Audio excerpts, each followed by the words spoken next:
y hasta en la ONU se escuchará que Colombia impactó y se oirá, este será el título: los evangélicos tomaron el lugar de los poderosos. Colombia está a punto de experimentar un cambio que tal vez no sea tan favorable para la iglesia evangélica. No debemos, con todo, pensar siquiera como muchos enloquecidos sermoneros, que no predicadores, que dicen que vamos a hacer otra Venezuela. Eso no es verdad. Bueno, Dios me guarde.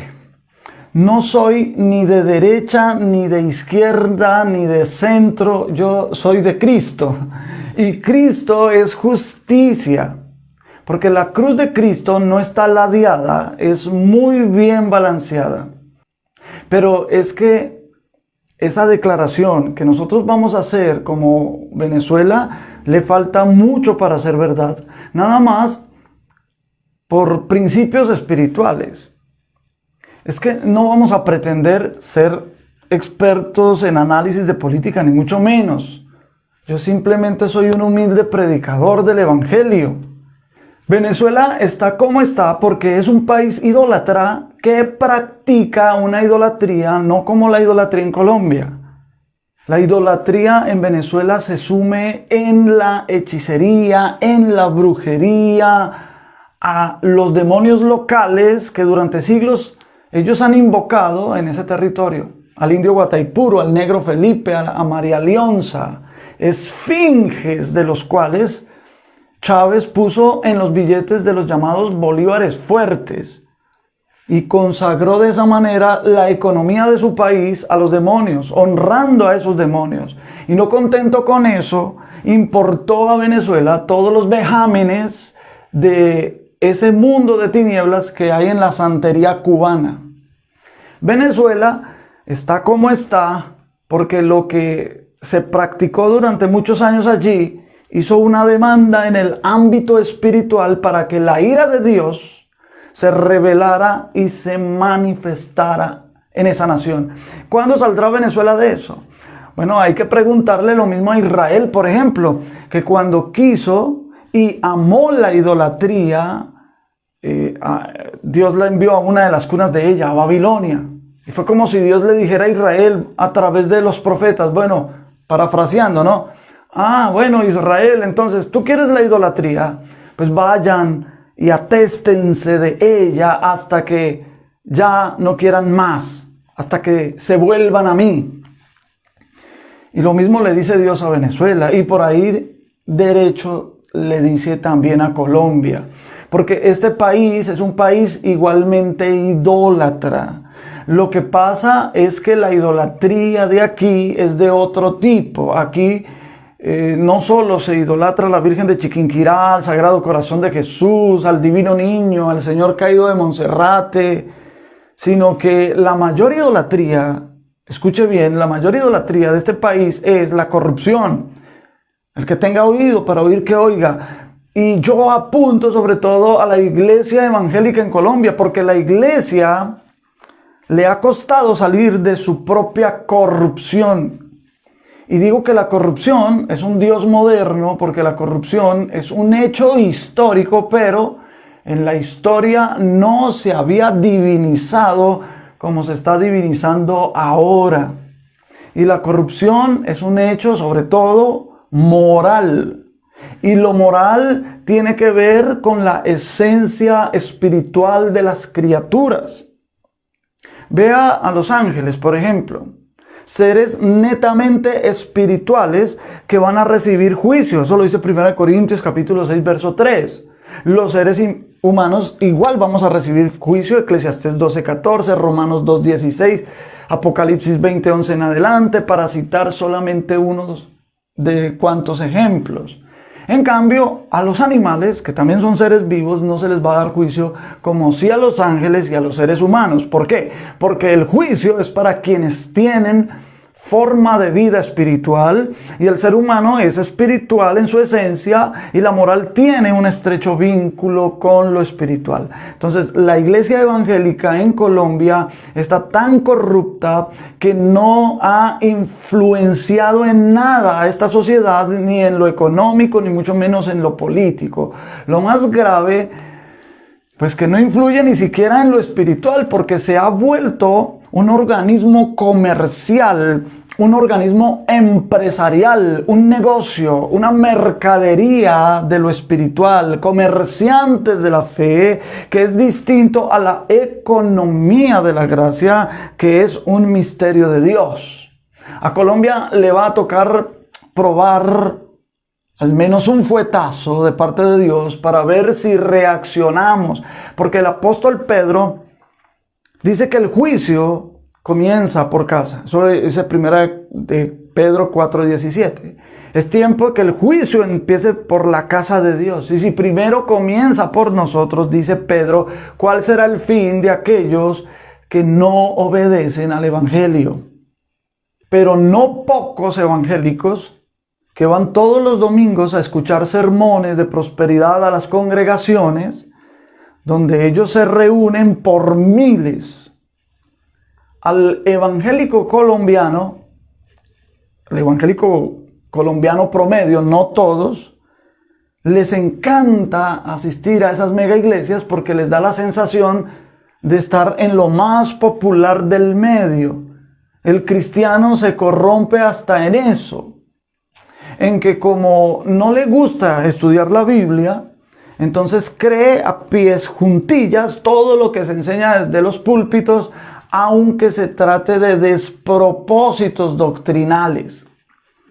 Y como se les enseña que Dios prospera y que todo es por la fe en todos los ámbitos, y con un acto como el de dar y seguir dando, entonces eso parece algo automático, sin ningún tipo de esfuerzo, sin hacer uso responsable de la mayordomía bíblica. La prosperidad viene por el uso responsable de la mayordomía bíblica, porque el dar es bíblico, pero el énfasis de una parte de esa verdad puede desbordarse de la verdad misma y tornarse en una mentira o en un engaño. Pastores con influencia que se meten en la política, derecho que tiene cualquiera, tampoco es que vamos a coartar ese derecho que tienen aquellos que les gusta la política y que aspiran al poder, pero se meten ahí sin el llamado de Dios para eso y sin la sabiduría a veces para enfrentar ese cáncer que hay allá. Senador, preguntémosle a la ciudadanía, que hagamos una encuesta hoy en redes sociales a ver cuántas personas quieren que las iglesias empiecen a tributar. Hagamos un referendo. Vicky, termino diciendo que es posible que realmente sigamos trabajando en que este país realmente sea laico y en que estas empresas religiosas, que yo le digo, de verdad empiecen a tributar y empiecen a mostrarse como realmente son. Hoy dice que tienen que entregárselas, pero fíjese usted terminó de ser el representante legal de su iglesia y se la pasó a su esposa, y así van a pasársela a sus hijos, y así van amasando muchas fortunas, muchas iglesias. ¿Y por qué creen que con hacer cierta lectura de la realidad social, ellos ya entienden cómo funciona la política? Mire, para ser político hay que aprender el arte de la política, y el arte de la política es el arte de saber engañar. ¿Cuál es el texto favorito de ellos? Proverbios 29:2. Que cuando los justos dominan, el pueblo se alegra, mas cuando domina el impío, el pueblo gime. Pero eso no es otra cosa que sacar de contexto al texto e introducir el constantinismo de vuelta, revitalizarlo. Cuando Constantino, o mejor dicho Teodosio I, por allá en el 380 con el edicto de Tesalónica, invitó a los obispos a ser parte del gobierno imperial, fue cuando la iglesia entró en su periodo más oscuro de la corrupción en toda la historia. 1000 años. O sea, un milenio bíblico, pero al revés. Un reino de la iglesia, pero no de Cristo. Una hegemonía. Y muchos llegaron a pensar que el milenio era el que se había empezado a vivir y que el mundo sería todo cristiano. Esto eliminó el carácter individual de la iglesia, porque ser cristiano ya no era una condición excepcional que los creyentes aceptaban por gracia y que aceptaban libremente, sino que el título cristiano comenzaba a describir no a personas, sino a toda la sociedad. Mira, eclesía y éxodo, esas dos palabras tienen el mismo prefijo, ek, que es salir. Eclesia es aceptar el llamado hacia afuera. Pero la forma de hacer política en este país parece ser la única forma en que se aplica el gobierno también en las iglesias locales. Hay pastores que negocian puestos dentro de sus organizaciones denominacionales. Nepotismo. ¿Qué es el nepotismo? Bueno, esa palabra viene de nepote, pariente, ¿no? Entonces la preferencia a favorecer a los suyos. Negocios familiares dentro de la iglesia. Engañan a los feligreses con profecías instándoles a que den más allá de sus posibilidades. Otros les parece muy bien maldecir a sus hermanos en la fe, llamándolos hijos del diablo, solo porque no siguen las maneras de ellos seguir su propia religiosidad. Te lo digo en tu cara, eres un perro y no vas a poder con este ministerio. El infierno te espera, Francisco Chic, el infierno te espera. Escuchen bien, perros, hijos del diablo. Ustedes que son prostitutos del evangelio, amantes del mismo diablo. ¿Qué te pasa, animal irracionable? Sí, a ti, Byron Kruger, instrumento del diablo, que lo único que hace es confundir al pueblo de Dios. Este afeminado de Diego Ortiz. Diego Ortiz es un jovencito homosexual, no es homosexual, es afeminado. ¿Y cómo es posible que te dice llamar profeta, muchacho? ¿No te da vergüenza siendo un afeminado? Porque hay gente que están descarriados 7 veces, cristianos que están descarriados 7 veces, haciendo sexo oral, haciendo sexo anal, jugando la lotería con su esposa, de que el par de 4, el 66, tú estás descarriado 7 veces. El helicóptero. Que el helicóptero tú estás descarriado 7 veces. Dios es mío, usted. Gracias, Jesús. Maulín, Neumacaíno. Sin embargo, denominaciones que a costa de trabajo de sinceros obreros del Señor, que levantan congregaciones, incluso edifican templos para sus comunidades, pero las propiedades son tomadas abruptamente por las directivas de esas denominaciones. Pastores que se mueven entre el púlpito y el adulterio, entre el púlpito y la inmoralidad, la corrupción, la degradación moral, empobreciendo constantemente la feligresía, causando crisis en las familias, una absoluta pérdida de valores fundamentales, tolerancia incondicional del pecado, mundanalización, falta de genuina fe, ignorancia de la palabra. Mucha gente, pero pocos discípulos del Señor. Ahora, ¿escaparemos del tribunal de Cristo? No, no lo creo. Si algo provoca el juicio es la injusticia social, la opresión, la desigualdad social, la iniquidad, el pecado, factores que empobrecen a una nación. Pregúntele a la India, pregúntele a Cuba, a Haití, ahora a Venezuela. Incluso hasta Argentina. El profeta Habacuc hace esta denuncia en una queja por la injusticia social. Él conoce las consecuencias de eso, luego protesta, todo eso en el capítulo 1, pero cuando Dios le contesta al profeta en el capítulo 2, Habacuc no tiene más remedio que postrarse y reconocer su propia condición delante de Dios. Dios es santo y nosotros no lo somos. Cualquier santidad que haya en nosotros ni siquiera es digna de compararse con el estándar divino. Porque esa ha sido la matriz cultural que nos ha envuelto desde la época Desde el virreinato aquí, la contratación de Sevilla, el rey de España decía, hagan así. Y aquí el virrey decía, se obedece, pero no se cumple. ¿Cómo le parece? Esa es Colombia. Entonces, la ley no tiene ningún asentamiento en la conciencia social. A la gente aquí le parece muy bien hacer ilegalidades. La iglesia no fue puesta en la tierra solo para que fuera evangelizadora. Por ahí debemos comenzar. Sino que también la iglesia está llamada a ser civilizadora.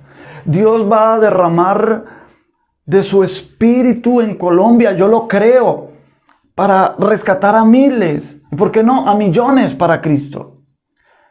Para afectar de forma positiva a la sociedad. Va Dios a derramar su espíritu en esta nación, pero para ello necesita que la iglesia sea corregida para que no pierda ese derramamiento. Una vez el Espíritu Santo sea derramado, el Señor, como lo quiere hacer, hay que avivar el fuego. Eso es avivamiento. No que el Señor haga lo sobrenatural en medio de nosotros al punto que se llegue a ver ya de forma natural, sino que el derramamiento del Espíritu debe ser percibido, debe ser atesorado, debe ser soportado y administrado por la iglesia. Eso es avivamiento, que la iglesia soporte, administre correctamente lo que Dios deposita en ella. Y la iglesia, francamente, no está madura para eso. Está muy niña todavía. Y el Señor la va a tener que madurar a la fuerza. Otros derramamientos en otras naciones, por falta de preparación, aunque por miles han llegado a Cristo, también han proliferado sectas, falsos maestros, falsos apóstoles, falsos profetas que han inundado las redes con sus locuras. Pregúntale a los Estados Unidos, a Corea del Sur, en donde han aparecido hasta mesías en persona, en Puerto Rico, en el derramamiento que hubo en los años 70 y 80 del siglo pasado, que apareció creciendo en gracia, la piedra angular, la nueva revelación. Y ahora la República Dominicana, que últimamente ha venido experimentando derramamiento de Dios con sus llamados rabacucus y otros menos extravagantes que han aparecido como disidencias. Es porque antes de la ley y antes del mundo y antes del planeta ya había vestimenta. Dios mío, qué locura. Porque dice que el mar de naciones, en naciones, todas las naciones tienen que vivir porque la vida tiene que cumplirse, pero todos estos son señales, y para que el hombre no se justifique, si te llamó el diablo, si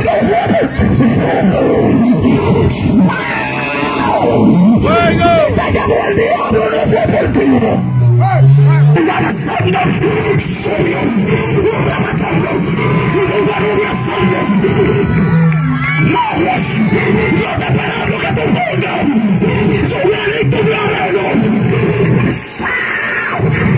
No seremos otra Venezuela, pero no será sin dolor. Y no es que Dios le esté mandando a decir esto a los cristianos de Colombia. Dios no tiene que mandarle a decir nada a nadie. Dios mismo lo dice. Dios lo va a decir a cada uno de sus hijos personalmente en sus corazones, uno a uno de sus hijos. Y al que tenga oído para oír, pues que oiga. Mira, en el próximo gobierno, y no hablo del presidente, sino del Congreso que ya está consignando proyectos de ley en contra de la iglesia evangélica. De lo primero que se tendrá en la mira en el próximo gobierno será la iglesia. Como a la iglesia le ha gustado jugar a la empresa, así la van a tratar. Le van a poner control hasta en lo que se vaya a predicar desde los púlpitos. Todo lo que sea en contra del aborto, no se va a poder predicar de eso. Todo lo que vaya en contra de la igualdad de género, de matrimonios de personas de igual sexo, no se va a poder predicar de eso en los púlpitos. No se va a poder predicar de conversión. Y esto no es un mensaje que pretenda engendrar miedo. Es un mensaje realista. Todo aquel que esté guardando la palabra del Señor no debe temer en nada, en lo absoluto. En últimas, la persecución contra la iglesia realmente no viene de los políticos o del gobierno, sino viene del ámbito espiritual. La iglesia, si no se une, por lo menos en el espíritu, y se vuelve a la voluntad de Dios, y si no se corrige en aquellas cosas que debe corregir y que se sabe que se debe corregir, si no camina en pos de la justicia, si no camina en pos de la santidad, si no se dispone a ser la esfera a través de la cual Dios derrame de su gloria en esta nación, lo que se viene es prueba y persecución para la iglesia, sobre todo aquellas que aparecen en las bases de datos del Ministerio del Interior. Y la historia nos advierte que cuando la iglesia ha sido perseguida, es cuando se le olvida sus diferencias. Es cuando no le importan las fronteras, ni las diferencias periféricas, ni nombres, ni denominaciones. No le importan esas trivialidades. Y es cuando la iglesia crece.